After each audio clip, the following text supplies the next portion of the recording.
everyone, and welcome back to FluentCast. I'm Amanda, your host and English guide, here to help you learn more about the English language and the cultures that use it. Today, we're diving into something sweet, romantic, and just a little bit commercial: Valentine's Day. Whether you love it, hate it, or feel completely neutral about it, there's no denying that Valentine's Day is a big deal in English-speaking cultures. But what exactly is Valentine's Day? Where did it come from, and why has it become so popular? By the end of today's episode, you'll know all about its origins, how people celebrate it in English-speaking countries, and even some love-related idioms and vocabulary that will make your English more romantic and expressive. So grab your favorite drink, settle in, and let's get started. Okay, let's start with a little history lesson. Don't worry, I'll make it fun. Valentine's Day has its roots in ancient Rome. Back then, there was a festival called Lupercalia, which was celebrated in mid-February. It was a mix of purification rituals and fertility celebrations. Basically, it was a time to welcome spring and in some cases to find a romantic partner.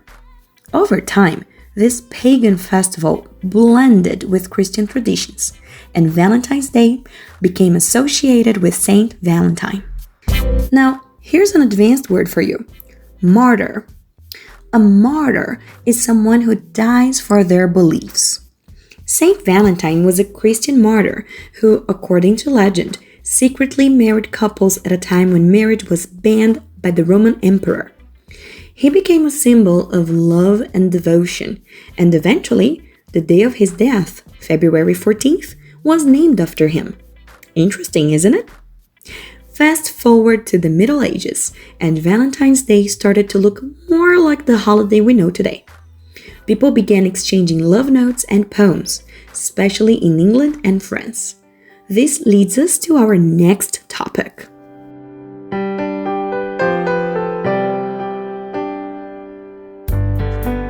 In modern times, Valentine's Day has become a global celebration of love, but it's especially important in English-speaking countries like the United States, Canada, and the UK. Let's talk about some popular traditions. One of the most common ways people celebrate is by exchanging Valentine's cards. These are greeting cards with romantic or friendly messages.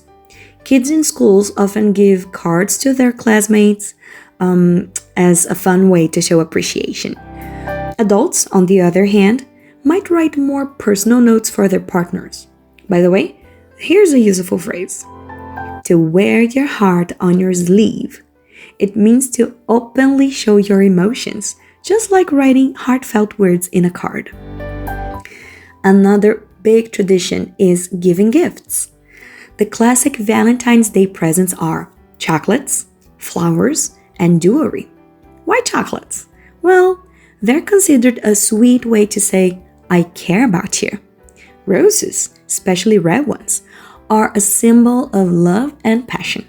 And if you're lucky, your partner might even take you out to a romantic dinner or plan a surprise.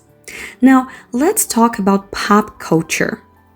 Valentine's Day is everywhere in English language media, from romantic comedies like Valentine's Day, yes, that's a real movie, to TV episodes where characters go on awkward dates or confess their love. This holiday gets a lot of attention. It's a great opportunity for English learners to hear love-related expressions in action. For example, in movies, you might hear someone say, "You're the love of my life," or "I'm head over heels for you." Valentine's Day is more than just a celebration. It's also a chance to learn some interesting English vocabulary and expressions. Let's explore a few. Love at first sight.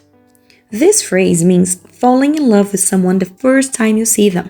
For example, when I met my partner, it was love at first sight. Break someone's heart. This means to make someone very sad, usually by ending a relationship. You might hear it in songs or movies like, "Don't go breaking my heart." Puppy love. This refers to a young or immature love, like when teenagers have crushes. These phrases are not only useful in conversations, but also fun to learn because they show how English speakers think about love and relationships. And don't forget, idioms like these make your English sound more natural and expressive. So, why has Valentine's Day become such a big deal in English speaking cultures? Part of the reason is its universal theme love. Whether it's romantic love, friendship, or even self love, this holiday gives people a chance to connect and express their feelings.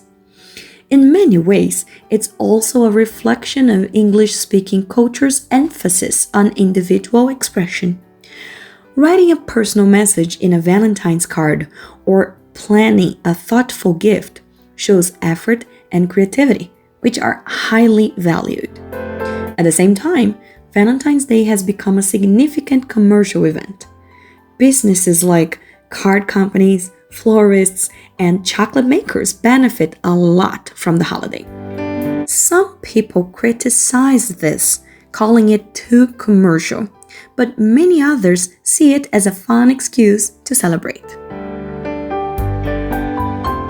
Alright, we've covered a lot today. We talked about the history of Valentine's Day, how it is celebrated in English-speaking countries, its role in pop culture, and even some romantic expressions you can use in your own English conversations. Now, I'd love to hear from you. Do you celebrate Valentine's Day in your culture? Are there any special traditions you follow? Or maybe you have a funny or sweet Valentine's Day story? Share it with us. You can send a message, leave a comment, or even write about it in English as a way to practice. Don't be shy. This is your chance to connect with other FluentCast listeners from around the world. And before we wrap up, don't forget to subscribe to FluentCast so you'll never miss an episode. Follow us on social media, and if you enjoyed this episode, share it with a friend who's also learning English. Let's spread the love and the knowledge. Thank you so much for joining me today. Until next time, keep learning, keep practicing, and keep celebrating all the little cultural snippets that make language learning so exciting. Bye for now!